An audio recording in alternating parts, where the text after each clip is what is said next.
Hello everyone, welcome to another episode of 10 for the Chairman. For those of you that don't know, that is where I take 10 questions from the Star Citizen subscribers and answer them as best I can. For you that don't know about the subscribers, they're the folks that pay additional money every month to be able to support the extra amount of community content we do, which involves things like this show or Wingman's Hangar, creating the Jump Point monthly magazine, which originally was only 4 to I think 6 pages long and tends to be about 40 to 50 pages, cram-packed full of details of behind the scenes, how we're making the game, and there's a bunch of other some of the stuff that we do on the web, the stories, and more stuff that we've got planned is all made possible by subscribers, so thank you very much. Sitting next to me is David Haddock, our lead writer, and I thought I would have him along because sometimes it's nice to talk about something more than just the straight questions, maybe go in a little aside, give you a little more insight into the game, and then sort of hit the questions. So the first question I have on our 10 for the Chairman is Idolo, who is saying, I was wondering, since our characters are now legal citizens of the Empire, will we be able to vote on issues that the Senate try to pass? So that's a good one, and so I thought that would be a good opportunity to have a little side conversation with David about sort of politics and kind of how we thought about how it would work, and then also how we thought it would affect the persistent universe. So, David, I was wondering, since our characters are now legal citizens of the Empire, will we be able to vote on the issues that the Senate tried to pass? Well, I don't think you'd be able to vote directly on the bills, but we had talked about the idea that the characters that you're seeing sort of pop up in like the Congress Now news updates and stuff like that are the actual senators that are working have been elected. And the one thing I think I probably want to let everyone know, because I do see it sometimes where people think that like some of the fiction is filler on our site, and that's actually not, because I had a few people, I just want to know more about how the game's getting made, and that's cool because we want to tell you more about how the game's getting made, but we actually very deliberately are sort of spoon feeding out like the world and creating the universe with what we do with, we have an update on Tuesday, we have an update on Thursday, and we're actually sort of kind of using it as an in-fiction way of revealing things and ideas and concepts and tensions that we want to have in the universe, and also in some cases play mechanics. So we've had pieces where the show where we're talking about the trucker show or whatever, right? And we sort of talk about some of the mechanics. So we had someone talking about piracy, and so the idea of some of the pieces is to sort of kind of in a in-fiction way highlight how we think some of the game mechanics are. So I would say that it's probably a good idea to read those, even if you feel like it's a lot of text. But back onto the point. Yeah, I mean, so one of the things we talked about was having elections, basically. So the senators that you're reading about now have to run for office again, and so we basically would write up these sort of characters for them to run up against, do ads, do all sorts of like what is their belief platform and all this sort of thing, and then let the players vote for who they want to have in office, which would be a kind of a fun way for the community to throw us a curveball, because if we write up a character who you're sort of like internally like, well, he's probably going to become a despot if they elect him, and then you guys elect him, we have to kind of accommodate. Well, sort of live storytelling, right? So like kind of one of our goals is that once the game is live, we want a lot of the player actions to sort of shape how it goes. So we've got an idea of we've got a general sort of big overall plan, which is sort of inspired by the decline and fall of the Roman Empire, but there's a lot of sort of directions it can go inside that large framework that we want to have sort of player fed. So this is a great example where you have the citizens vote on the senator, and then if they're voting for a particularly aggressive militaristic senator, then or perhaps isolationist or something. It would affect kind of how we would start to update the content after that. And there's other things that we're going to do. So like if there's battles involving two big groups of players, I mean we're actually essentially going to have think of it as a game master that plays a reporter role. So we're actually going to have some people that jobs are, when the full persistent universe is going, is to sort of go around and just be watching and recording stuff, and then we basically collect news from around the universe, and then if you're going into a bar, and we'll be playing off in the Vegas sector, there was the Terran Confederation got into a brawl with one of our other organizations, the Goon Rathy or whatever, and there's a report. So it's like, so hopefully if you're playing the game, you'll sort of you'll feel like your actions actually start to become part of the lore. I mean, it's all part of that whole idea of Death of the Spaceman, where we've got like you've actually got a timeline. You've got our spaceships themselves get wear and tear. The characters get wear and tear. Time passes. Things change in politics. Players affect it. So that's all part of the spirit of how we think the universe itself will be actually a really fun, cool place. And we're kind of excited to. I mean, this is a ways away because obviously we've got a lot of other things to do before we get to this final state where the full game's all fully done. But and I think we're pretty excited about getting to that point and just seeing what happens, because already just what we see evolve on the forums on the web is more than we would have guessed, and the alliances and the groups and all the rest of stuff. Well, it'll be kind of fun because it sort of blurs the line as to what is generated by us. To the average player, it'll be difficult to discern what was generated by CIG and what's generated by other players. So it just becomes.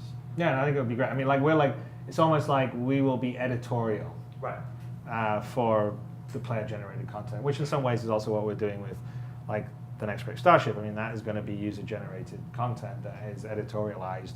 So we say we think this is good enough to get in the game. We help guide it. So yeah, I think that will be hopefully a lot of fun when we get through that. But until then, we still got a bunch of other things to do. All right, so that's our sort of big first aside question. So now onto the more quick-fire answers. Checkmate asks, Chris, if you weren't overseeing the whole Star Citizen project, what role would you like to have, or where do you think your talents would most closely lie on the team? Well, I guess that generally falls in programming or design. I mean, I kind of in some ways think programming is design. For me, the best game creators, game programmers have the programming background, because you sort of essentially programming is sort of designing a system and how it's all going to work, and you sort of set the parameters. So yeah, I mean, I would guess, I don't know, lead programmer or lead designer would be mostly what it is. I mean, when I started in the industry, there was projects weren't massive like say Star Citizen is. So I was like a band of one. I did the programming, I did the design, I did the graphics, I did the sound, I did the writing. So now, obviously, on something that's massive, you can't do all that. So of the stuff I'm doing more, I tend to do some hands-on coding because I'm kind of enjoying the design of some systems, and then just general overview of design, and art direction's fun too. I kind of like to do that, but I guess that's me overseeing the whole project, so that's kind of not really answering the question properly. All right, next question comes from Rear Admiral Murray, who asks, after the game is released, over time, as server and connection technology improves, will we potentially see larger but fewer PvP instances, so more players per instance? So yeah, the simple answer on that is yes. I mean, there isn't any like structural design in terms of how we're coding it, like like if it was 8-bit, you couldn't get over 256 players in an area. It's not built that way at all. It's really just going to be bandwidth throttled and performance throttled. So as those limits go away, we probably will be able to scale up more people in any particular area. But it's hard to say, because with the rate of changing technology and everything, who knows? Although bandwidth doesn't seem to move quite as fast as everything else. All right, next question comes from Spajak, I think. Sorry if I mispronounced it. I noticed that you are number 5 in the UEE citizen records. Who are numbers 1, 2, 3, and 4? Well, I didn't actually know who these were, so I went and asked our web team, and it actually turns out I'm actually number 4 in the UEE citizen records, not number 5. Number 1 is the RSI Prime basic admin account. Number 2 is the old website's admin account. Number 3 is Ben Lesnick, who is in front of me, and then I am number 4. But since I don't know, Mr. Star Citizen, the web team has graciously agreed to, or offered to make me number 1, which I think is suiting. So from now on, I will be known as number 1.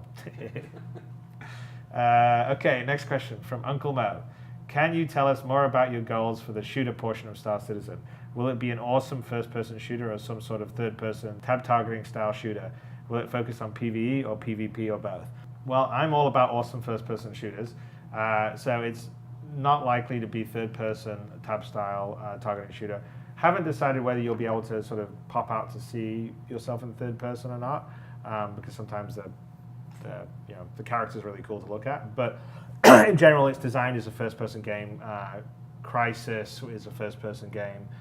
That's the engine that we're built on, and the team that's working on the first-person side of the game, his background is all in like first-person shooters, and really inspired by sort of the Unreal tournaments and all that kind of stuff. Although we're not going to be sort of quick and arcadey the same way that say some of the old-style Unreal Tournament or Quake-style shooters are, because of our death mechanics. So we've got it's I would say that our first-person combat is sort of slightly more realistic and more tactical, and there's more at stake. And we're going to be announcing and sharing more about that probably in, I wouldn't say in the next month or so, but after the dogfight, we're going to start to share that. And one of the additions onto the dogfighting will be sort of the boarding addition onto it. So we're going to get dogfighting V1 will be sort of the single-seater ships. Dogfighting V2 will be more the multi-crewed ships, and then we'll move on to sort of boarding, and then they'll all sort of get tied together, which will be kind of cool. Okay, so Camiel asks, will it be possible to remote operate a ship?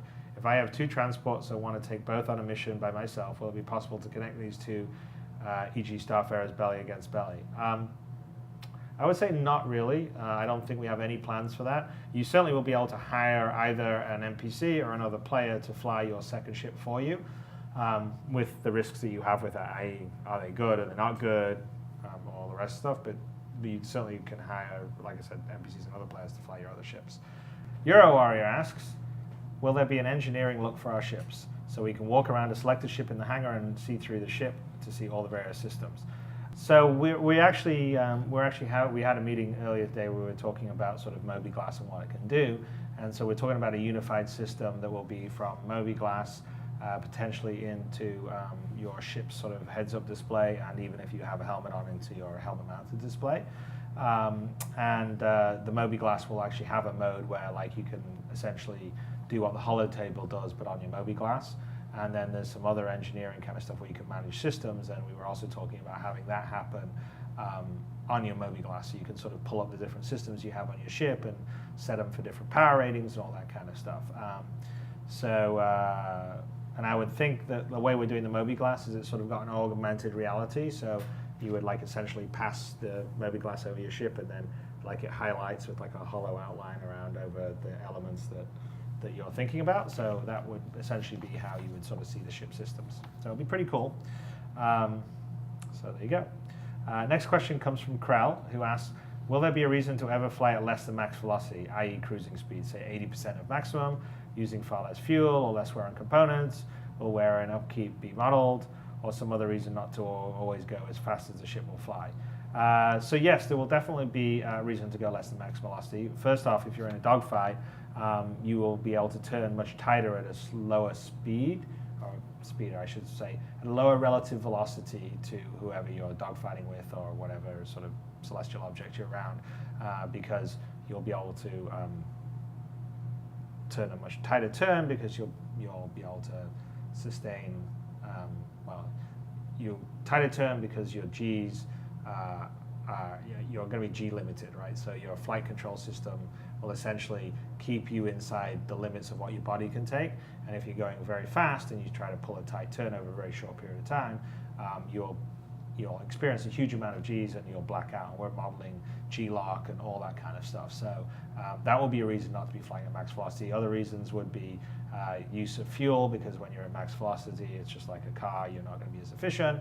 And we have wear on components, and we do model wear and upkeep on the model. So you'll actually see your ship get grime and dirt and age over time you're playing it. You can take it into a planet and get it sort of scrubbed up, but it'll never be pristine showroom quality until you buy a new one. So it'll be like a real car, so which would be kind of cool, I think.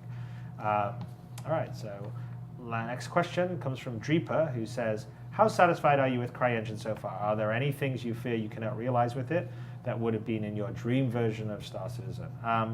So yeah, and I'm very satisfied with CryEngine so far. It's a very powerful engine. I think it's one of, if not the best looking engine out there for the kind of look and style that I want, which is a sort of more photorealistic look. I mean, obviously we have some challenges because we're using the engine for something that it wasn't primarily built for, i.e. we're having big space, open, like space. We got vehicles that fly at fast speeds over long distances, whereas CryEngine was built for sort of first-person on-foot combat. So generally their play areas are sort of 4 kilometers by 4 kilometers or 8 kilometers by 8 kilometers. Ours will be millions of kilometers across. So we have to do modifications to the engine to enable that. But most of the things I think that I want to get done are getting done. I mean, there is some longer term stuff I want to do where we're going to go seamlessly from, say, space down to the planet. This is very long term, not the initial release. But we're pretty sure that we'll be able to get that worked into the framework of the engine. I mean, my guess is that down the road, as we're up and running, as we continue to add more content, the engine itself will be so heavily modified that it won't really resemble the base engine it came from, because we've got such specific needs for what we're doing. But yeah, it's a great engine. We're really happy. We really love the look of it. Last question comes from Assyrium, who asks, how will the chat system in the game work? When we stumble across another player in space, how will we communicate with him? Will it be via voice chat, text chat, or both? So we're going to still flesh that out. I mean, our goal is to try and have voice over IP.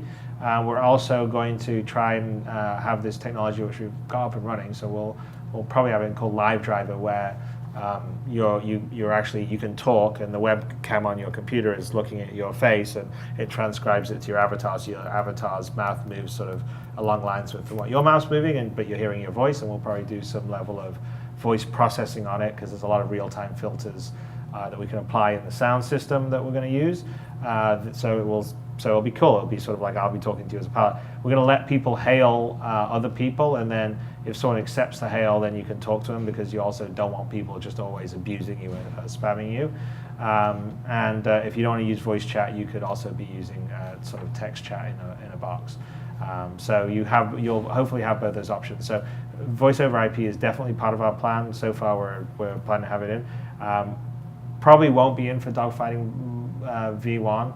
I'm not even sure whether we'll have text chatting for Dogfight V1, but as the year progresses, this stuff will get in there. But I'm sure you will find ways to harass each other without having it built into the system, probably having Skype open at the same time or whatever. Okay, so that was the last question. Thank you for joining me. As always, thank you to the subscribers for making all this possible. Thank you for Dave Haddock for joining me and helping sort of elaborate on some of the stuff that we're trying to do in the sort of living universe.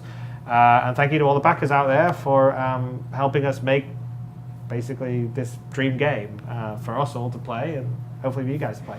So see you next week. Bye.